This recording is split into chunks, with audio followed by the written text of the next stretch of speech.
다들 안녕하세요. 프로토 91회차 토신 정보방 환급 인증합니다. 당첨금은 세후 금액인 거 알고 계시죠? 다들 아시겠지만 한 경기 취소되어 당첨금이 반토막 났지만 그래도 당첨 모두 축하드리며 오늘 경기도 분석 시작해보겠습니다. 금일 첫 번째 경기 갈라타사라이 대 메뉴 분석 시작해보겠습니다. 갈라타사라이는 코펜하겐에 밀려 조 3위로 떨어졌다. 그러나 이 경기를 패하지 않으면 조 2위로 올라갈 가능성이 높다. 휴식기 이후 첫 경기에서는 사고를 몰아치며 대승했는데 레알에 관심을 받는 이카르디가 결승골을 넣었고 메르텐스의 멀티골도 있었다. 메뉴는 조 최하위에 처져 있기에 이 경기 승리가 간절하다. 16강 진출은 고사하고 이러다 다이렉트 탈락도 가능하기에 갈라타사라이 원정을 반드시 승리해야 한다. 그 점에서 지난 주말 에버튼 원정 완승은 팀에게 자신감을 회복해줄 기회가 되었을 것이다. 부상자가 많긴 하지만 페룬 대신 출전한 마샬이 골을 터뜨렸고 애쉬포드와 가르나초 등 스리톱이 모두 골맛을 봤다. 카세미로와 에릭센 등이 빠진 공백을 내온 17세의 신성 마이누도 인상적이었다. 단, 이 경기는 애쉬포드가 징계로 결장한다. 접전을 본다. 메뉴가 휴식기 이후 첫 경기에서 기분 좋은 승리를 거뒀지만 이번 일정은 험난하기로 알려진 튀르키예 원정이다. 또 갈라타사라이는 메뉴 상대로 1차전을 이미 승리한 바 있다. 은돔벨레와 토레이라 등이 중원에 나서 메뉴의 중원 공세를 막아낼 것이고 산체스와 아이안의 수비가 있을 홈팀이 패하지 않고 승점 한 점을 챙길 것이다. 금일 두 번째 경기 세비야 대 PSV 분석 시작해보겠습니다. 세비야는 최하위로 탈락이 유력하지만 아직은 2승을 하면 기회가 남아있다. 또 유로파로 갈 수 있는 3위도 있기에 홈에서 최선을 다해야 한다. 지난 주말 퇴장을 당한 나바스와 라모스 등 베테랑 수비수들이 리그 징계로 인해 이 경기에 풀타임을 소화할 것으로 보이는데 부상에서 돌아온 페르난두가 수마레, 라키티치와 중원을 지킬 것이다. 호벤은 리그 전승 행진에서 가장 큰 고비였던 트벤테 원정에서 완승을 거뒀다. 상대의 퇴장이 있긴 했지만 조이 비어만과 바카요코 등 이번 시즌 호벤 상승세의 주역들이 기회를 확실하게 골로 연결했다. 챔스에서도 상대 전적에서 랑스에 앞서며 2위를 달리고 있다. 단, 이 경기를 패하면 2위에서 4위 추락도 가능하기에 반드시 승점이 필요하다. 접전을 보고 있다.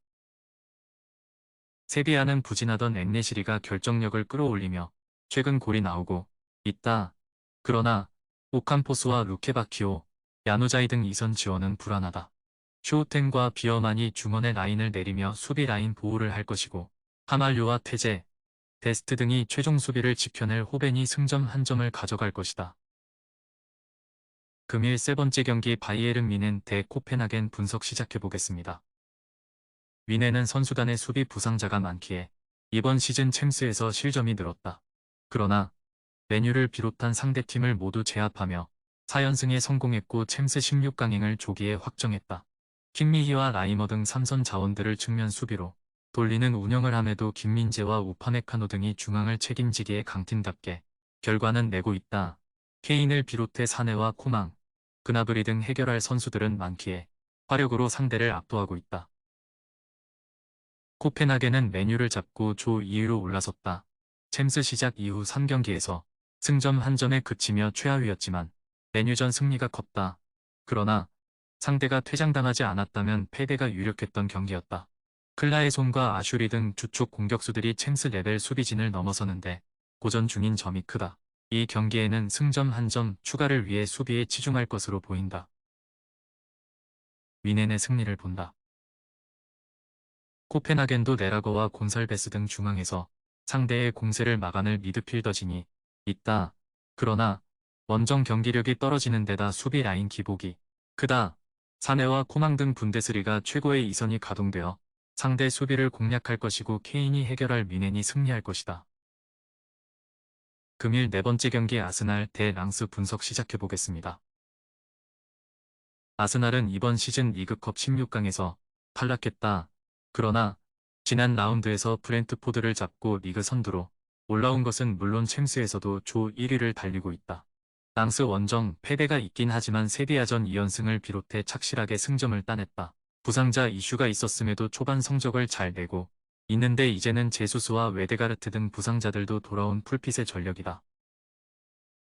랑스는 아스날을 잡으며 조 선두로도 올라왔었지만 어느덧 3위로 떨어졌다. 그러나 이 경기를 승리하면 1위도 노릴 수 있는 등 기회는 남아있다. 재개된 리그 경기에서는 수비가 좋은 클레르몽을 원정에서 만났는데 3골을 몰아치며 승리했고 리그왕 6위로 올라섰다. 토마손과 풀기니가 이선에서 공격 작업 전개를 잘해주고 있고 압둘 사메드의 중원 존재감도 확실하다. 아스날의 승리를 본다. 이 경기를 승리하면 남은 일정과 관계없이 조 1위를 확정하고 챔스 16강으로 갈 수 있기에 동기부여가 확실하다. 홈이고 원정 패배를 리벤지해야 하는 점도 무시할 수 없다. 랑스가 원정에서 수비 위주로 경기를 풀어가며 승점 추가를 노리겠지만 제수스와 사카, 마티넬리가 공격을 주도할 수 있고 하베르츠와 라이스의 지원이 있을 아스날을 넘긴 어렵다. 금일 5번째 경기 레알 마드리드 대 나폴리 분석 시작해보겠습니다. 레알은 사전 전승을 기록하며 이미 16강 진출에 성공했다. 나폴리 원정을 비롯해 조별 예선 전 경기를 승리했다. 지난 주말에는 나리가 원정 경기에서 카디스를 완파했다. 한 달 이상 빠져야 하는 비니시우스를 비롯해 프랑스 국대 중원 듀오인 카마빈가와 초우아메니가 부상으로 빠져있지만 벨링엄과 호드리고가 건재하고 토니 크로스가 중원을 책임질 수 있다. 나폴리는 브라가의 승점 4점을 앞서 있기에 16강 진출이 유력하다. 그러나 자력으로 확정하기 위해서는 승점 3점을 획득해야 하기에 최대한 최강팀 상대로 승점 추가의 목표를 두고 나설 것이다. 난적 아탈란타를 원정에서 제압하는 데 큰 역할을 한 크바라츠엘리아와 엘마스를 중심으로 부상에서 돌아온 오시멘이 공격을 이끌 것이다. 레알의 승리를 본다. 이미 진출을 확정한 상태긴 하지만 선수들이 홈에서 힘을 빼고 나오지 않을 것이다.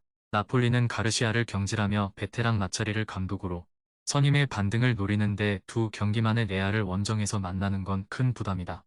발베르데와 크로스가 중원을 장악하며 경기를 운영할 것이고 벨링엄의 마무리가 있을 레알이 5연승에 성공할 것이다.